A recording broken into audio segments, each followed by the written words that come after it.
the government still has to make decisions about how it will price on-farm emissions. And to discuss that, I'm joined by National's climate change spokesperson, Scott Simpson. How confident are you at the moment about where the government's sitting in terms of the way it approaches emissions on farms? Well, the ball is very much in the government's court at the moment, Brett.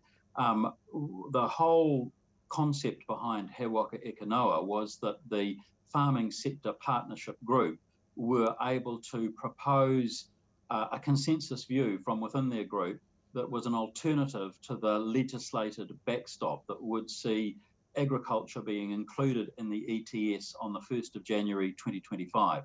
So that legislated backstop still exists. The clock is ticking. The farmer agricultural sector partnership group presented their submission on He Waka Eke Noa back in May, and we are still awaiting the government's response to that.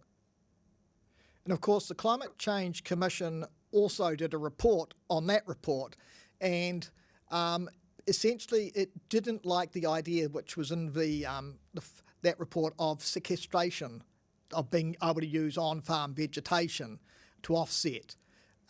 Do you think is that a bottom line that has to still be included? Well, ultimately, that's a decision for the He Waka Eke Noa partners and the government. So the government's got a range of options that they can consider in their response to the He Waka Eke Noa proposal. One, they can accept it. Two, then they could reject it. Or three, they could offer some kind of amended proposal. Now, I'm not a particularly fond betting person, but if I was, I would say that probably it'll be that third option, some kind of amended proposal that the government will go back to the farming sector with. And then there'll probably be a bit more toing and froing before hopefully some kind of consensus can be reached between government and that sector group. Because if it can be achieved, then that's absolutely in the best interests not only of the agricultural sector, but it's also in the best interests of New Zealand Incorporated as we move forward to meeting and fulfilling our obligations under the carbon zero legislation, net zero 2050. Last week, the Ministry for Primary Industries appeared before the Environment Select Committee to talk about the carbon budgets and what have you. But there seemed to be a lack of clarity around how confident they were about all farmers being able to measure their emissions by the end of this year. Did you get any sense from that they can be confident about that? No, I thought that the MPI officials were very vague on that whole concept. Part of the He Waka proposal or the initiative is that all farmers should be able to at least measure their gas emissions by the end of December 2022. So that's December this year. We're now well into September, and the officials told us in Select Committee that they thought only about 60% of farms were currently able to measure gas emissions. That still leaves the thick end of 40% unable to do so. I think that the chances of them being able to meet that 100% target by December 22 is heroic, to say the least. And cutting emissions also does depend on farmers having the technologies to help them reduce emissions. You know, there was talk again at the Select Committee about this new centre for research that was set up as part of the emissions reduction plan, but again, not yet up and running. It's going to be a joint venture between government and private sector and farm groups. I mean, again, how confident are you that that's going to make a difference? Well, I would like to be optimistic, but as with many things with the current government, they're very good at the broad sweeping announcement and the visionary statement, but they are hopeless at delivering.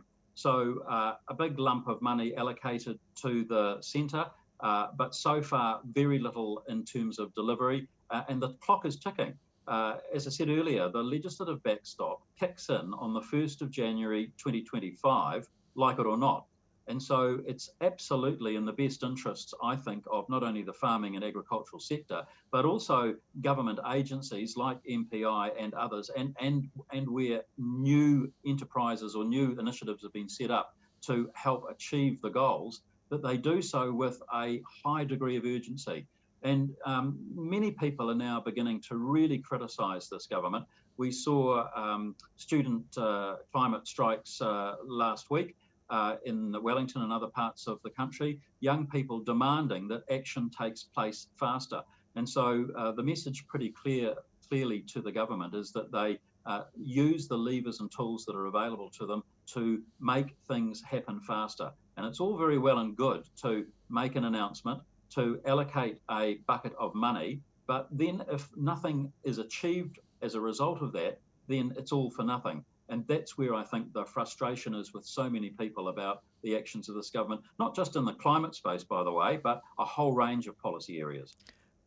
But does that include then MPI as the sort of regulator moving more quickly to approve those technologies that are already in use, methane inhibitors, feedlots, already in use around the world, so that they can be used here?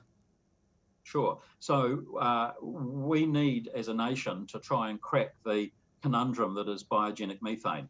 And that's because, of course, we have such a large proportion of our economy is agriculture, and that produces a disproportionately large amount of biogenic methane. And now, there isn't going to be, in my view, one single solution to reducing biogenic methane. Currently, the only real way of doing that is to destock, is to have fewer animals. Now, that's not, I think, the best solution for the nation or for the planet, actually, because our farmers are already some of the most, if not the most, carbon efficient producers of protein in the world. So just reducing our production actually doesn't help the planet at all. But there will be a whole range of things, and some of that will be about the grass, the feed that the animals receive. Some of it will be about better breeding. Already LIC, the artificial breeding people, are telling us that they've got some cows now that are somewhere between 5 and 7 or 8% lower biogenic methane producing animals. That just comes from good breeding. And then there are the food supplements, as you've mentioned, and a whole lot more science and technology yet to come. We as a nation actually should be spending a whole lot more on research and development in this area, in my opinion. Scott Simpson, thank you for your time. Thanks very much. Appreciate it.